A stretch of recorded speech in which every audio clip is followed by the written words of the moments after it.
are useful in that sense. Maybe tweaked a little bit differently, but still very useful. So, all right, so now let me just show you real quick how to install and actually use this the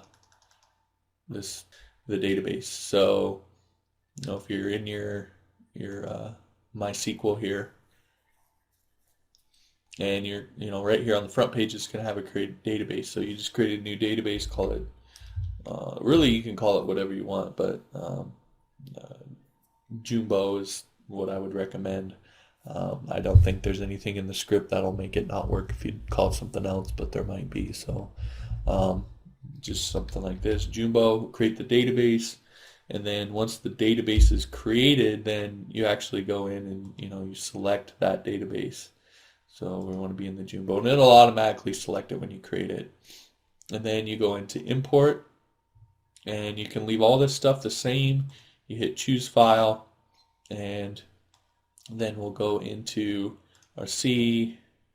For me, this is where I've stored it. Wherever you've stored the files, your compare files here for Jumbo, going to compare, and then it was includes in this Jumbo SQL here. Okay, you open that and you hit go, and it'll tell you it's successful and it's done. It'll create all those tables, and then when you go back into your database, then it'll actually show you these tables will now exist and be created for you. So that's the first big thing. And then, of course, the other big thing is that you need to set up your config file. So once you've done that, then you can come, in the root of the compare folder here, you can come to your config file and you enter your database details. So your database name, the user, whatever user you've created for that particular database, and change your password, which mine I just changed me.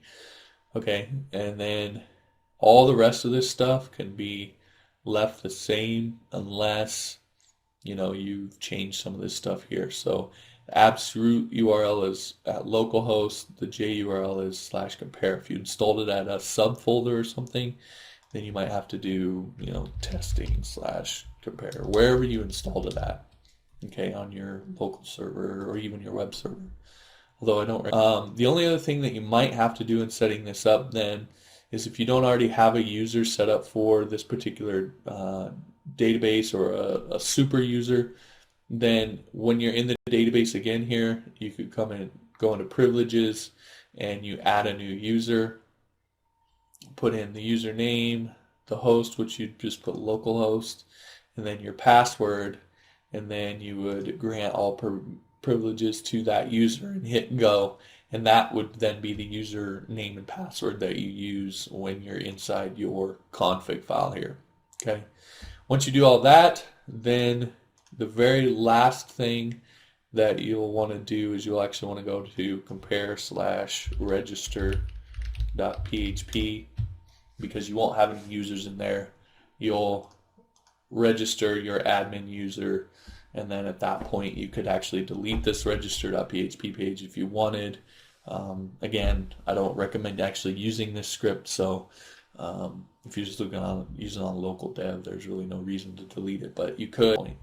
So, and this is kind of like maybe like an install script too.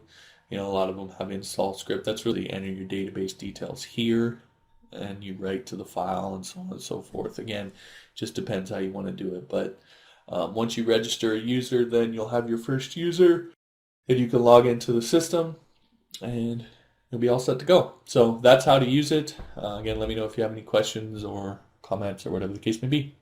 Thanks.